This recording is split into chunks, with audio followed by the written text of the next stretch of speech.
The Tale of the Empress and the Thieves. In a quiet town where the winds carried whispers of secrets and the moon cast long shadows over cobblestone streets, there lived a man named Ricardo, known to many as the Emperor. He was a father, a protector, and a beacon of light in a world that often felt dark.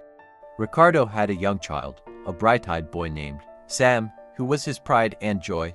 Unbeknownst to him, Sam had inherited a fortune from a distant relative, a fortune that would soon become the center of a dangerous game. One evening, as Ricardo tucked Sam into bed, he noticed a strange energy in the air.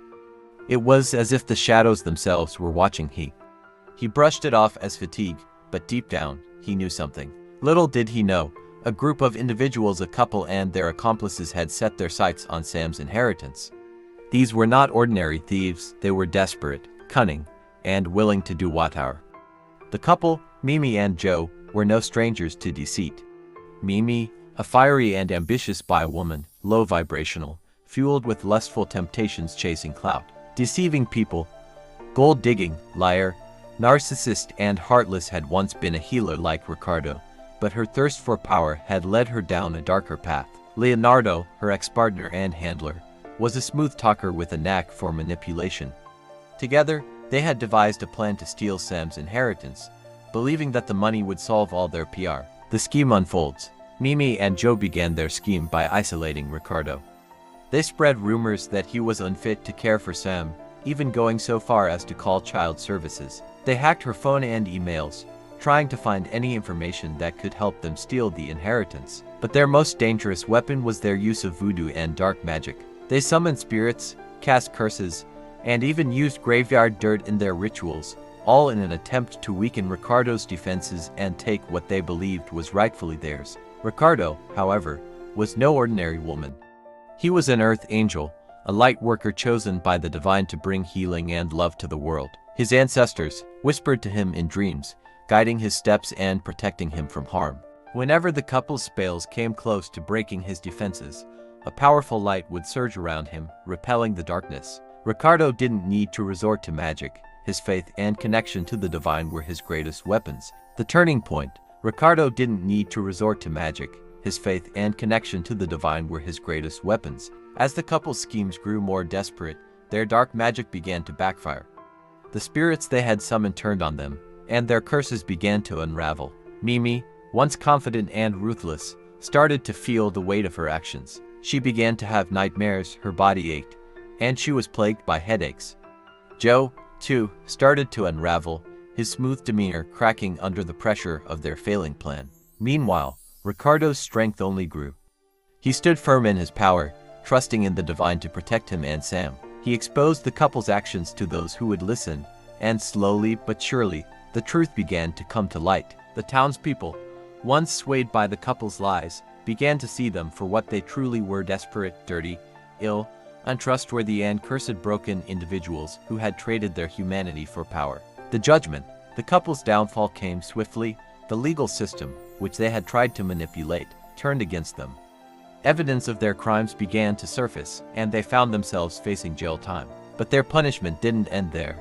The dark magic they had used began to consume them, and they were haunted by the spirits they had summoned. Mimi, once a powerful witch, was reduced to a shadow of her former self. Joe, too, was left broken and hollow. Ricardo, on the other hand, continued to thrive. His connection to the divine grew stronger, and his healing abilities expanded. He used his gifts to help the townspeople, showing them that true power comes from within, not from spells or curses. He taught them that the divine rewards patience, faith, and integrity, and that magic, whether light or dark, is a crutch that distracts from one's true purpose. The message. Ricardo's story carries a powerful message for earth angels and light workers. Do not revert to magic, for it is the tool of the desperate and the lost. Mimi and Joe turned to dark magic because they had lost faith in the natural flow of divine blessings. They sought to control their destiny through manipulation and force, but in doing so, they lost their connection to the divine and their own humanity. Earth angels and light workers are called to stand in their power, to trust in the protection of their ancestors and the divine. They are reminded that their energy is sacred and that they do not need to resort to spells, rituals, or manipulation to achieve their goals. True power comes from alignment with the divine, from living in integrity, and from using one's gifts to uplift others. The couple in this story represents those who have strayed from the light, who have chosen the quick and easy path of magic over the slow and steady path of faith. Their downfall serves as a warning. Magic, no matter how powerful it may seem, is a temporary fix that comes at a great cost. It is a tool of the demonic, a way to bypass the natural order and impose one's will on the world. But in the end, it only leads to emptiness and destruction. For earth angels and light workers, the message is clear. Stand in your power. Trust in the divine, and know that your energy is enough. You do not need to fight fire with fire, for you carry the light that dispels all darkness. Let the witches and warlocks play their games. Their time is running out. Your ancestors and the divine are with you, and no dark force can stand against the power of your light. The final victory. In the end, Ricardo and Sam emerged victorious. The inheritance was secured, and the couple's schemes were exposed for all to see. The townspeople, once swayed by lies, now looked to Ricardo as a beacon of hope and truth.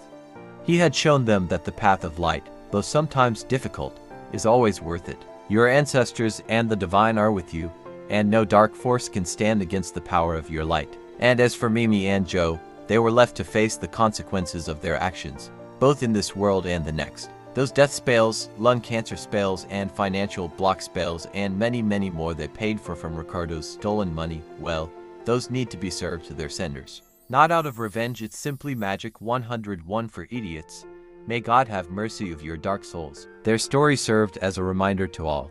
The divine does not forget, and justice always prevails. The sad part is that those dirty partners have exploited people's financial situation and paid them from stolen assets, posing as royalty while they are nothing but nobodies. All those people you dragged along with you are karma debts on your souls and your cursed lineage. Just saying.